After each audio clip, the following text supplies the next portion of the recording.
नमस्कार दोस्तों और प्रिय विद्यार्थियों, आप सभी का जागृति क्लासेस के ऑनलाइन लर्निंग प्लेटफॉर्म में हार्दिक स्वागत है। लास्ट क्लास में हमने वेक्टर की कुछ क्वेश्चंस देखे थे। आज बात करते हैं 13.2 में उसके आगे के सवालों के बारे में। प्रश्न क्रमांक आज है हमारा 7वां प्रश्न।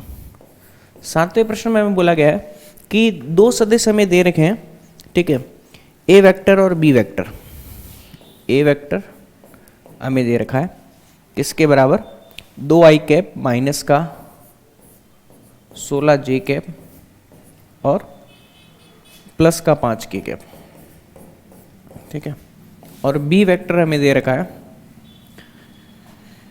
3i कैप प्लस का जे कैप और प्लस का 2 के कैप, है ना। हमें बोला जाता है कि एक ऐसा सी वेक्टर ज्ञात करना है ताकि क्या ए बी सी जो है, A B C, A B एवं सी क्या हो जाए, समकोण त्रिभुज की क्या हो जाए, भुजाएं हो जाए, ठीक है। ये हमें ज्ञात करना।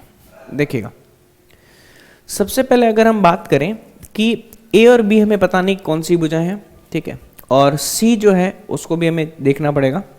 तो सबसे पहले काम करते हैं कि हम पहले ज्ञात करने की कोशिश करते हैं कि ए बी और सी में से कौन सा लंब, कौन सा आधार और कौन सा कर्ण होगा, ठीक है।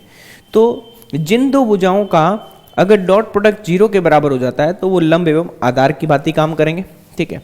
जैसे मैं अगर बात करूं यहाँ पे कि ये हमारे पास एक समकोण त्रिभुज है, ठीक है।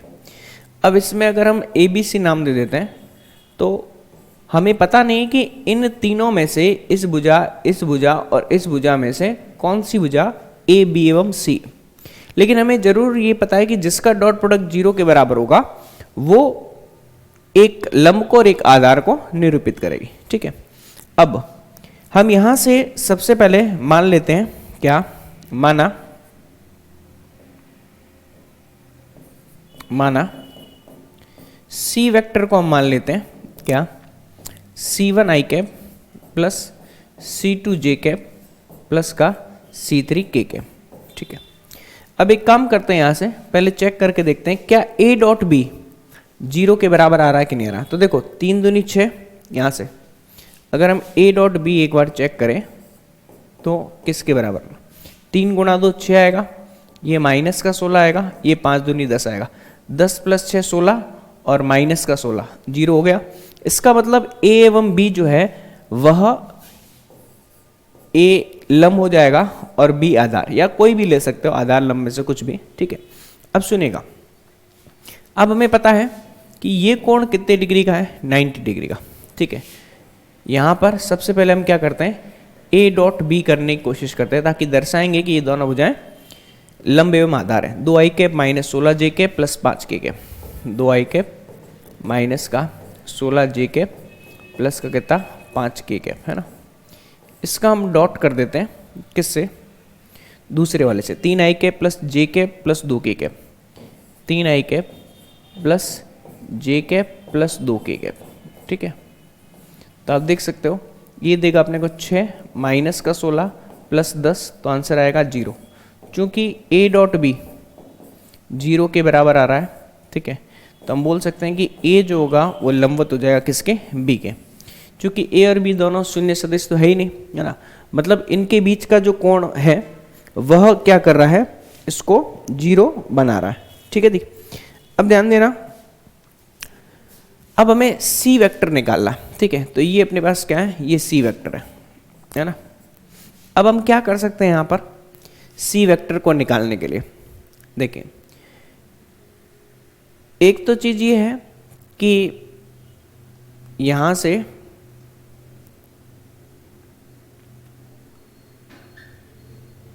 ठीक है, एक बार पुनः चेक कर लेते हैं, 3 गुणा 2 है ना, ये अपने पास है 3 गुणा 2 जे माइनस का 16 और ये 5 दूनी 10, ठीक है। अब हमें ये जो सी वेक्टर है वो ज्ञात करना है।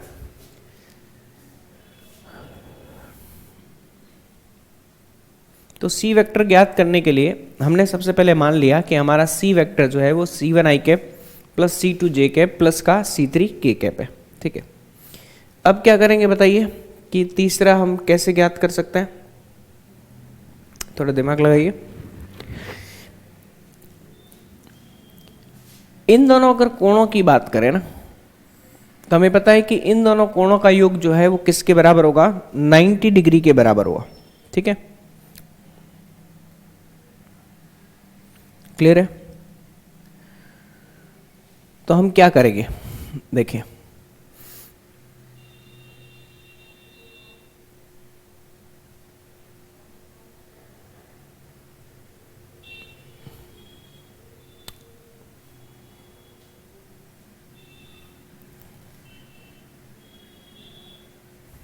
सबसे पहले a के परिमाण का स्क्वायर प्लस b के परिमाण का स्क्वायर बराबर किसके आएगा, c के परिमाण के स्क्वायर के बराबर आएगा, किससे, पाइथागोरस से। ये तो बात क्लियर है, ठीक है। अब a का परिमाण कितना है, a का जो परिमाण आएगा वो कितना है, ये अपने पास आएगा 2 का स्क्वायर 4, ठीक है। 16 का स्क्वायर हमें निकालना, ठीक है। तो 16 का स्क्वायर आ जाएगा 256 प्लस प्लस कितना, 5 का स्क्वायर कितना 25, ठीक है। ये इसका परिमाण और इसका स्क्वायर, ठीक है, प्लस में यहां पर अगला 3 का स्क्वायर 9 प्लस 1 का स्क्वायर 1 प्लस 2 का स्क्वायर 4, ठीक है। ये बराबर होगा अपने पास अंडर रूट में C1 square plus C2 square plus के C3 स्क्वायर के बराबर, ठीक है। अब हम क्या करते हैं, इनका योग कर लेते हैं। तो 260, ठीक है, और प्लस 25 है ना, तो ये हो जाएगा अपने पास 285 प्लस 9 1 10 4 14, ठीक है। तो अपने को कितना मिलेगा, ये मिलेगा अंडर रूट में C1 square plus C2 square plus C3 square, ये मिलेगा 4 1 5 और 8 1 9 और ये 295 के बराबर, ठीक है। ये अपने को मिल गया इनका। अच्छा, ये स्क्वायर किया हुआ ही है, तो यहाँ पे ये स्क्वायर रूट हट जाएगा यहाँ से, ठीक है, और यहाँ पे भी ये स्क्वायर रूट हट जाएगा, मतलब ये अपने पास only C1 square plus C2 square plus C3 square का मान होगा, ठीक है जी। यहाँ तक मेरे हिसाब से मामला क्लियर है। अब क्या करेंगे, अब हमें यह पता है कि नहीं है कि इनका जो परिमाण है, देखो ये कितना है अपने पास 285 और यह है अपने पास कितना 14, ठीक है। तो हमें देखना पड़ेगा कि भाई C जो है वह किस तरीके से ज्ञात किया जा सकता है।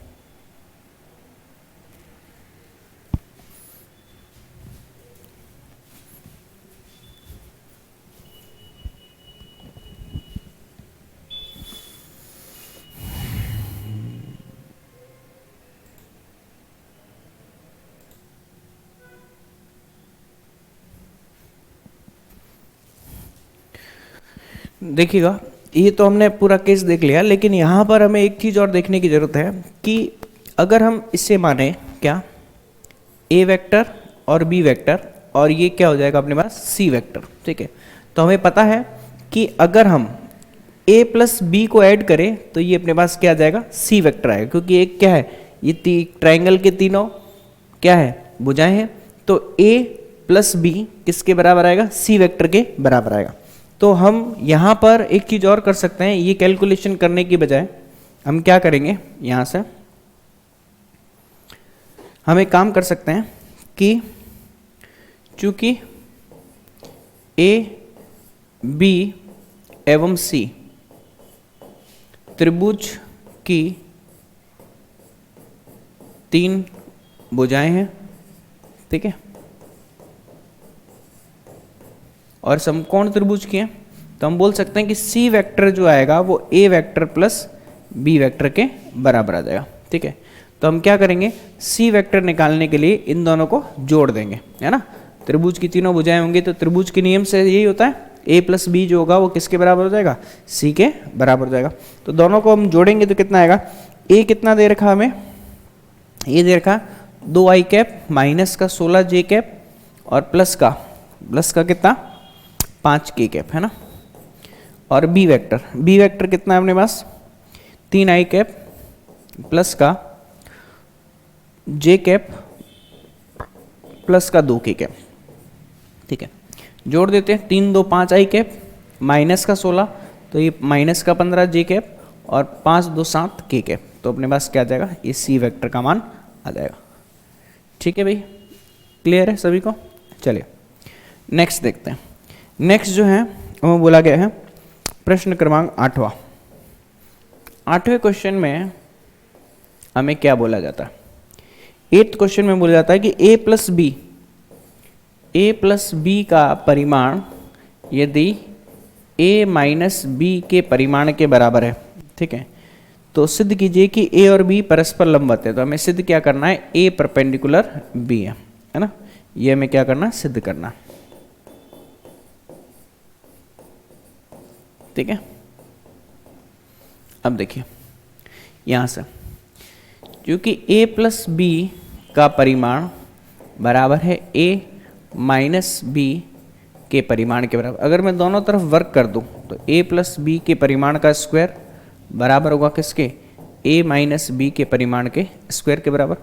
इससे हम क्या लिख सकते हैं, a plus b dot a plus b, है ना, और ये बराबर आएगा किसके, a minus b dot a minus b, है ना। अब जैसे डॉट करेंगे, a का a से डॉट करेंगे तो a स्क्वायर आएगा प्लस का a डॉट b कितने बार 2 टाइम्स और प्लस का कितना b स्क्वायर बराबर, यहाँ पे a स्क्वायर माइनस का 2 a डॉट b, ठीक है, और प्लस का कितना आएगा यहाँ पर अपने पास b स्क्वायर। तो देखो a square b square a square b square cancel out हो जाएगा, यहाँ पे कितना बचेगा a डॉट b 2 टाइम्स, ये बराबर आएगा माइनस का 2 टाइम्स a डॉट b। अब देखो इनको काटना नहीं है ना, शिफ्टिंग करेंगे तो कितना आएगा 4 टाइम्स a डॉट b बराबर किसके 0 के, तो a डॉट b बराबर आएगा 0 के, तो a परपेंडिकुलर आ जाएगा किसके b के। यही हमें क्या करना था, प्रूफ करना था, ठीक है जी। चलो नेक्स्ट क्वेश्चन देखते हैं। ABCD के क्रमशः तो सिद्ध कीजिए कि रेखाएं AB और CD परस्पर लंबवत है।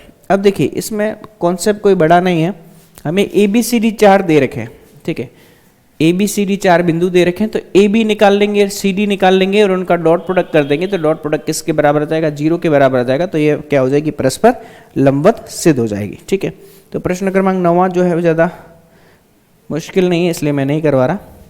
प्रश्न क्रमांक 10वां देखिए, ठीक है, हमें बोला गया ए वेक्टर के लिए प्रूफ कर रहा है कि ए वेक्टर जो है वह क्या है, ए dot I cap into I cap plus A dot J cap into J cap plus A dot के कैप इंटू के कैप, ठीक है, ये हमें प्रूफ करना है। तो हम मान के चलते हैं, माना ए वेक्टर जो है वो ए आई कैप प्लस का बी जे कैप प्लस का क्या है, सी के कैप है, ठीक है। तब हम राइट हैंड साइड लेते हैं इसका, राइट हैंड साइड में देखिएगा ए की जगह पे ए का मान रखेंगे A I cap plus B J cap plus का सी के कैप, है ना। इसका डॉट किससे हो रहा है, इसका डॉट हो रहा है आई कैप से, प्लस फिर ए आई कैप प्लस का बी जे कैप प्लस का सी के कैप, इसका डॉट किससे हो रहा है, जे कैप से हो रहा है, plus A I cap plus का बी जे कैप प्लस का सी के कैप, इसका डॉट किससे हो रहा है, के कैप से हो रहा है। अब थोड़ा सा ध्यान से देखिएगा, डॉट होने के साथ साथ में ध्यान रखना, एक यहाँ पर गौर से देखना, एक यहाँ पर आई कैप और एक्स्ट्रा है ना, ये वाला, यहाँ पर डॉट होने के बाद में एक जे कैप यहाँ पर एक्स्ट्रा और डॉट होने के बाद में ये के कैप यहाँ पर एक्स्ट्रा, ठीक है। तो देखिए आई कैप का डॉट होगा, आई कैप से तो क्या मिलेगा, ए मिलेगा, बाकी सारे जीरो दे देंगे और यहाँ पर आई कैप एक और पड़ा है तो ए आई कैप आ जाएगा, प्लस यहाँ से कितना आ जाएगा बी जे कैप और यहाँ से आ जाएगा सी के कैप, और यह क्या है लेफ्ट हैंड साइड के बराबर है, दिखाई दे रहा, क्योंकि हमने ये क्या माना है, ए वेक्टर माना है, मतलब ये आ जाएगा लेफ्ट हैंड साइड के बराबर, ठीक है जी। चलिए नेक्स्ट देखते हैं। सदिश विधि से सिद्ध कीजिए कि समांतर चतुर्भुज के विकर्णों के वर्गों का योग उसकी भुजाओं के वर्गों के योग के बराबर होता है। चलिए सबसे पहले हम क्या करते हैं, एक समांतर चतुर्भुज का निर्माण करते हैं, ठीक है। ये हम यहाँ ऐसा ले लेते हैं, ठीक है। चलिए अब इसमें समांतर चतुर्भुज लिया है तो विकर्ण भी बनाने पड़ेंगे, ठीक है। अब मान लेते हैं ये अपने पास विकर्ण है, एक विकर्ण ये है, दूसरा विकर्ण हमारे पास ये है, ठीक है। अब इसका नामकरण कर देते हैं, इसे दे देते हैं ए बी सी और डी, ठीक है, क्लियर है। अब देखिए यहाँ से अब इसे हम ले लेते हैं ए वेक्टर, ये ए वेक्टर होगा तो ये ए वेक्टर हो जाएगा, इसे हम ले लेते हैं बी वेक्टर तो ये भी कितना हो जाएगा, बी वेक्टर हो जाएगा, ठीक है। हमें सिद्ध क्या करना है, सिद्ध करना है क्या, ए बी का स्क्वायर प्लस बी सी का स्क्वायर प्लस सी डी का स्क्वायर प्लस प्लस क्या ए डी का स्क्वायर, है ना, ये होगा विकर्ण। विकर्ण कौन से, ए सी का स्क्वायर प्लस बी डी के स्क्वायर के बराबर, क्लियर है। अब देखिएगा ध्यान से, हम एक काम करते हैं, सबसे पहले इनके विकर्णों को निकालते हैं, ठीक है। ये ए वेक्टर है, ये बी वेक्टर है, ध्यान देना, ए वेक्टर है, बी वेक्टर, तो ये कितना हो जाएगा, ए प्लस बी वेक्टर हो जाएगा, ठीक है जी, क्लियर है। अब देखना, अब अगर मैं बोलूं यहां से इसकी बात करूं, इस विकर्ण की बात करूं, है ना, तो थोड़ा गौर से देखना, ठीक है। ये डायरेक्शन ये रहेगी, ये डायरेक्शन हमारी ये रहेगी, ठीक है। तो देखिए जब हम इस विकर्ण की बात करें, ठीक है, तो ये विकर्ण कौन से त्रिभुज में आ रहा है, थोड़ा उसको भी हम गौर से देखते हैं, ठीक है। देखिएगा इस विकर्ण की बात करें तो हम मान लीजिए ये वाला त्रिभुज ले लेते हैं, ठीक है ना।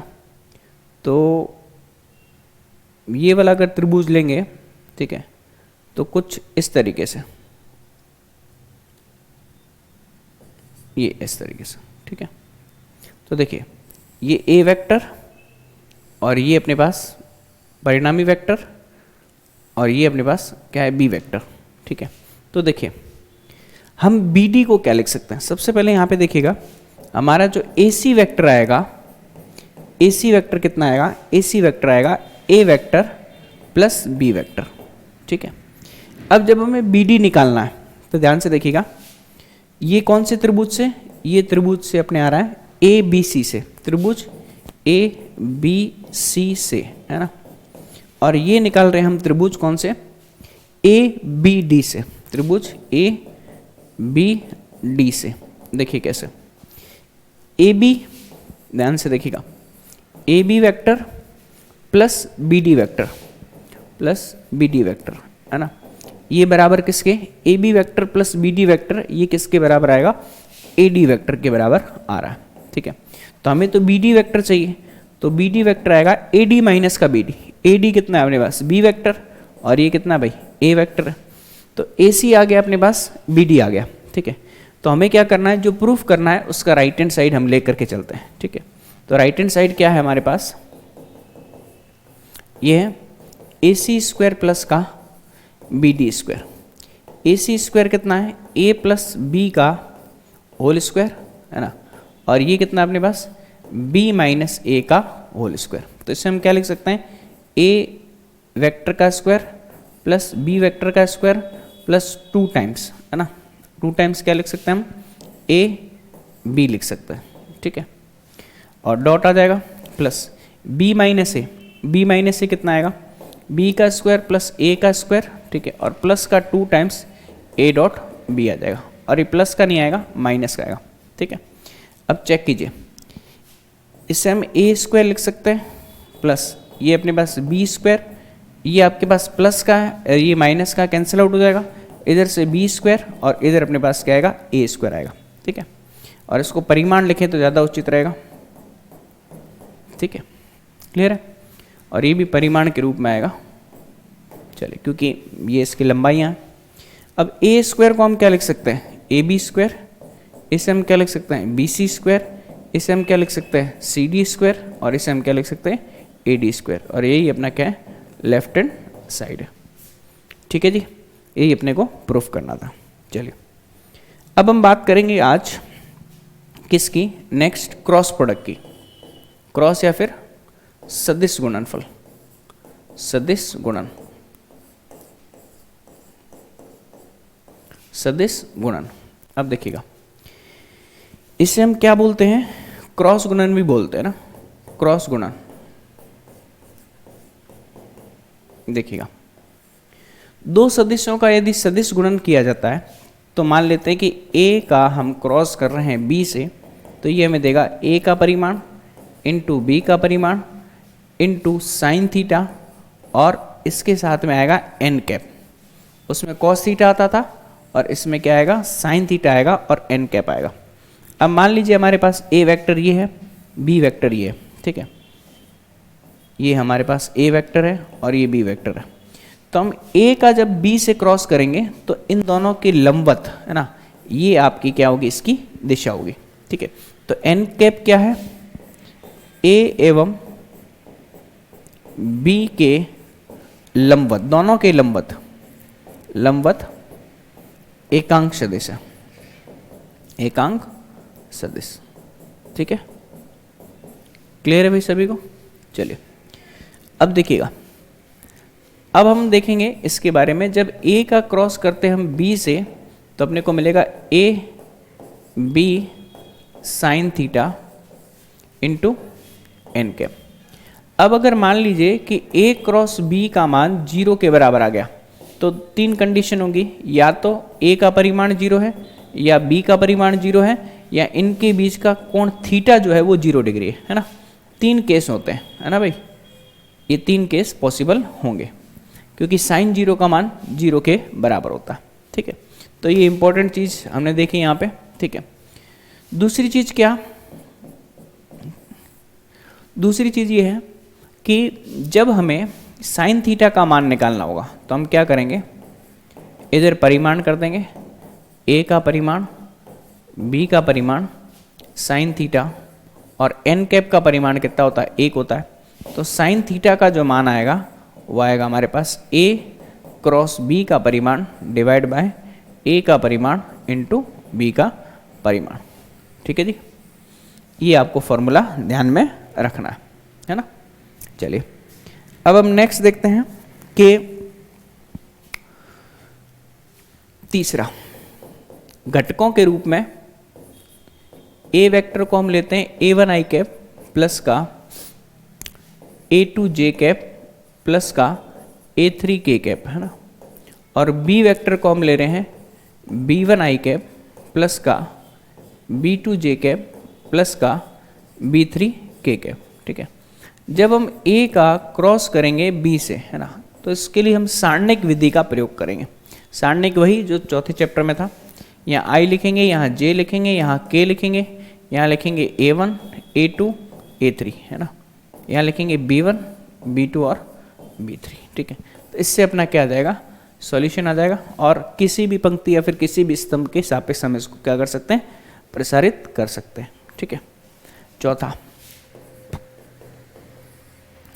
i का क्रॉस i से जो है वो हमेशा 0 होता है। कारण क्या है, क्योंकि इससे हम क्या लिख सकते हैं, i cap into sine 0, sine 0 का मान कितना, 0, क्योंकि इन दोनों के बीच का परिमाण, इन दोनों के बीच का कोण कितना होगा, i कैप और i कैप के बीच का कोण 0 होता है। उसी प्रकार से j क्रॉस j, है ना, ये भी 0 होता है, और k क्रॉस k ये भी किसके बराबर होता है, 0 के बराबर होता है, ठीक है। तो ये आपको ध्यान रखना है, ठीक है। डॉट प्रोडक्ट में ये 1 होता था, क्रॉस प्रोडक्ट में ये क्या होता है, 0 के बराबर होता है। नेक्स्ट देखते हैं चौथा पॉइंट। चौथे पॉइंट में आपको ध्यान रखना है आई, जे और के वाला इस तरीके से एक पैटर्न चलता है, ठीक है। कैसे? आई का जब आप जे से क्रॉस करोगे तो आपको के कैप मिलेगा, आई का जे से करोगे तो के कैप मिलेगा। जे का आप के से करोगे तो आपको आई कैप मिलेगा। फिर के का आप आई से करोगे तो आपको जे कैप मिलेगा। इसी क्रम में चला तो सारे पॉजिटिव मिलेंगे। मान लो कोई क्रम टूट गया, आई का क्रॉस आपने के से कर दिया, ठीक है, तो जे तो मिलेगा लेकिन विथ माइनस साइन। के का जे से कर दिया तो के का क्रॉस कर दिया आपने जे से तो आई मिलेगा, ठीक है, लेकिन विथ माइनस साइन, ठीक है। उसी तरीके से जे का क्रॉस कर दिया आई से तो के मिलेगा लेकिन माइनस साइन के साथ में। तो ये ध्यान रखना, ऑर्डर क्लॉकवाइज चलेगा, दक्षिणावर्त नियम बोलते हैं, दक्षिणावर्त नियम, ठीक है, ये आपको ध्यान में रखना, ठीक है जी। चलिए अब हम देखते हैं हमारे जो कॉन्सेप्ट है मोटा मोटी तौर पे कंप्लीट हो गए हैं, ठीक है। अब हम देखेंगे यहाँ पर कुछ नियम है ना, एक तो क्रम विनिमेयता, सहचार्यता और बंटन।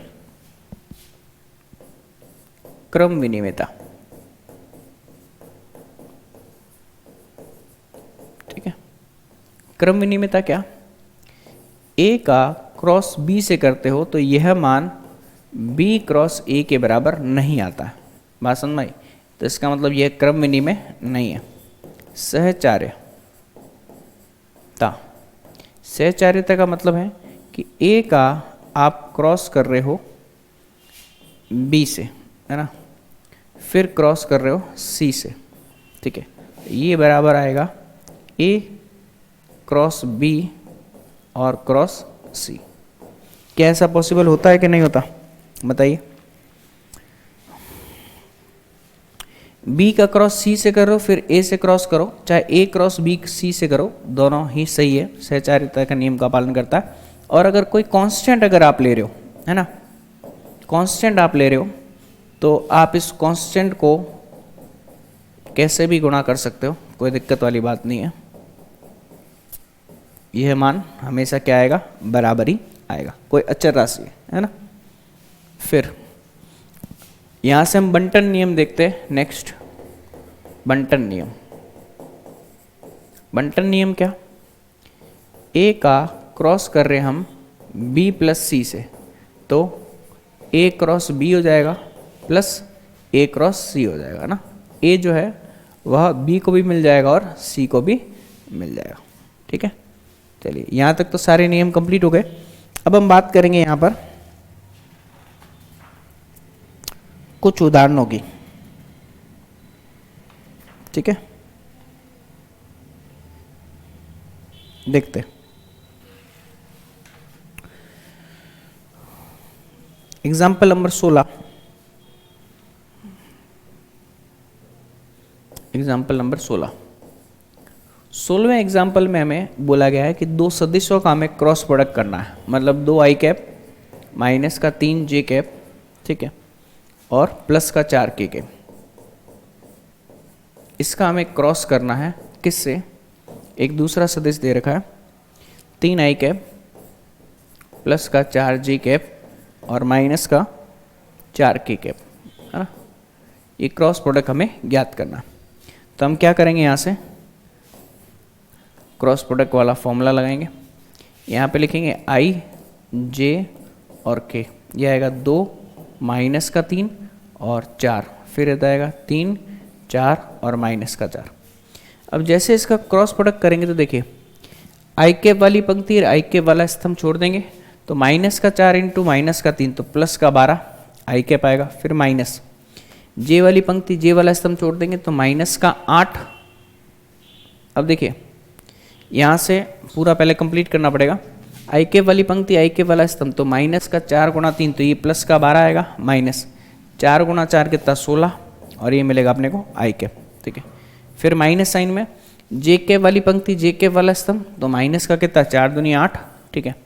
फिर 3 गुणा 4 मतलब कितना 12, तो ये कितना आ जाएगा माइनस का 12, ये के कैप प्लस के कैप वाली पंक्ति के कैप वाला स्तंभ, तो ये तो अपने पास क्या आएगा जे कैप आएगा, ठीक है। अगले में के कैप, ये वाली पंक्ति ये वाला स्तंभ, तो 4 दूनी 8, ठीक है, और प्लस का 3 3 9 कितना आ जाएगा के कैप आ जाएगा।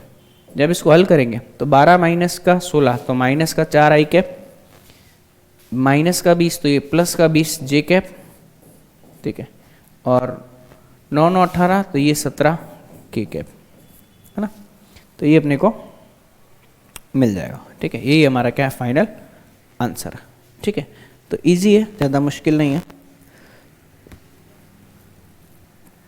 अब एग्जाम्पल नंबर 17, ये अच्छा क्वेश्चन है। एग्जाम्पल नंबर 17, हमें बोला जाता है कि ए वेक्टर हमें दे रखा है। ए वेक्टर जो है वो कितना है 3 आई कैप प्लस का जे कैप प्लस का 2 के कैप, है ना। फिर बी वेक्टर हमें दे रखा है क्या 2 आई कैप माइनस का 2 जे कैप और प्लस का 2 के कैप, ठीक है। प्रश्न में बोला गया है ए एवं बी दोनों के ही लंबवत, ए वेक्टर एवं बी वेक्टर के लंबवत, ठीक है, लंबवत एकांक सदिश ज्ञात करना, ठीक है। तो ध्यान दीजिएगा, जब जब हम क्रॉस प्रोडक्ट करते हैं वह क्रॉस प्रोडक्ट उन दोनों सदिशों के लंबवत आता है। तो एकांक सदिश एन कैप जो आएगा वो क्रॉस प्रोडक्ट ए और बी का डिवाइड बाय एकांक सदिश ज्ञात करना है, तो ए क्रॉस बी के परिमाण का हम क्या दे देंगे भाग दे देंगे, ठीक है। ध्यान देना, ए क्रॉस बी क्या देता है ए और बी दोनों के ही लंबवत सदिश।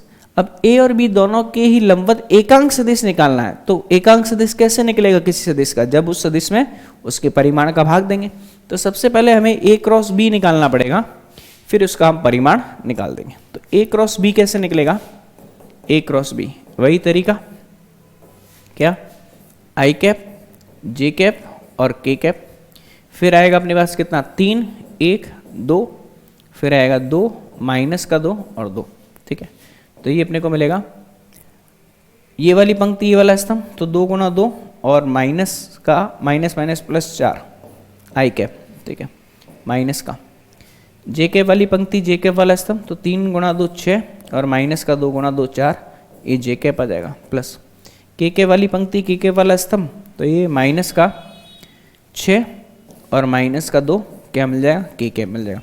तो यहाँ से 6 आई कैप, यहाँ से 2 जे कैप और माइनस का 8 के कैप अपने को मिल गया ए क्रॉस बी का मान।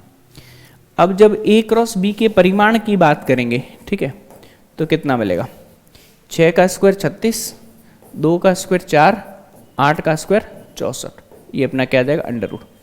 यहाँ से 36 प्लस 4 कितना 40, 40 और यहाँ पे 60, तो अंडर रूट में कितना 104, ठीक है।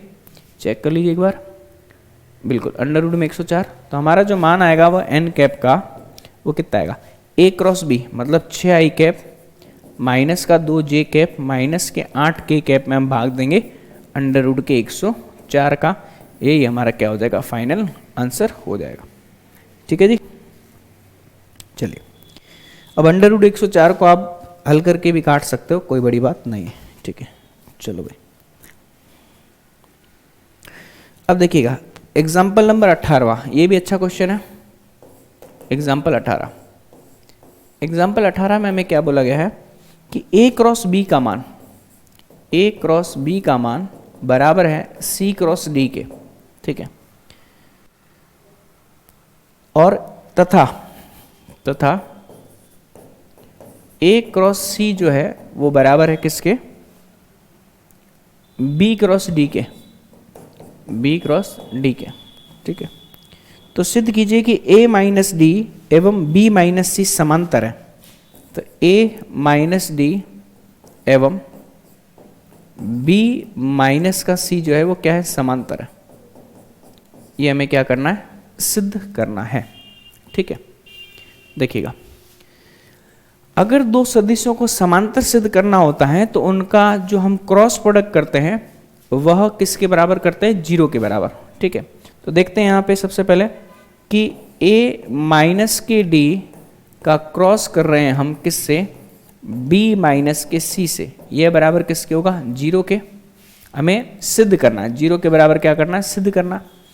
तो देखिएगा यहाँ से सबसे पहले a क्रॉस b है ना, ये आ जाएगा, फिर माइनस का a क्रॉस क्या आ जाएगा, c आ जाएगा। ठीक है, फिर माइनस का d क्रॉस क्या आ जाएगा, b आ जाएगा, फिर प्लस का d क्रॉस क्या आ जाएगा, c आ जाएगा। ठीक है, अब ध्यान दीजिए a क्रॉस b का मान c क्रॉस d के बराबर है। ठीक है, तो एक काम कर सकते हैं, d क्रॉस c को हम क्या लिख सकते हैं, माइनस का c क्रॉस d लिख सकते हैं ना, क्योंकि हम जानते हैं कि a क्रॉस b जो होता है वो माइनस के b क्रॉस a के बराबर होता है। ठीक है, ये आपको ध्यान रखना है ना, और ये तो नॉर्मल सी बात है, सबको पता ही होता है। अब ध्यान देना, तो ये a क्रॉस b अपने पास है यहाँ पे। ठीक है, a क्रॉस b का मान c क्रॉस d के बराबर है, तो ये तो मामला आपस में कट ही जाएगा। ठीक है, फिर माइनस का a क्रॉस c है, वहाँ पे b क्रॉस d है, तो इस d क्रॉस b को हम क्या लिख सकते हैं, b क्रॉस d लिख सकते हैं प्लस का, और ये आपके पास माइनस का a क्रॉस c है। अब ध्यान देना भाई, a क्रॉस b आप एज इट इज रहने दो। ठीक है, इससे आप क्या लिख सकते हो, इसे हम लिख सकते हैं क्या, माइनस का a क्रॉस b लिख सकते हैं। ठीक है, फिर ये आपके पास माइनस का a क्रॉस c है। ठीक है, तो इसे आप क्या लिख सकते हो, a क्रॉस c लिख सकते हो, है ना। तो देखिए a क्रॉस b प्लस का, ये माइनस का, ये प्लस का, ये माइनस का, कट गए, आंसर आएगा 0। अगर 0 आंसर आता है इसका मतलब यह सदिश आपस में क्या हो जाएंगे, समांतर हो जाएंगे। ठीक है जी,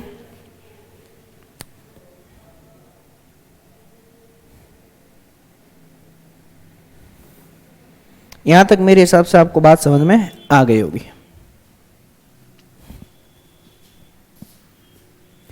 अब नेक्स्ट जो क्वेश्चन है वो हम क्या करेंगे, नेक्स्ट क्लास में करेंगे। तब तक के लिए धन्यवाद।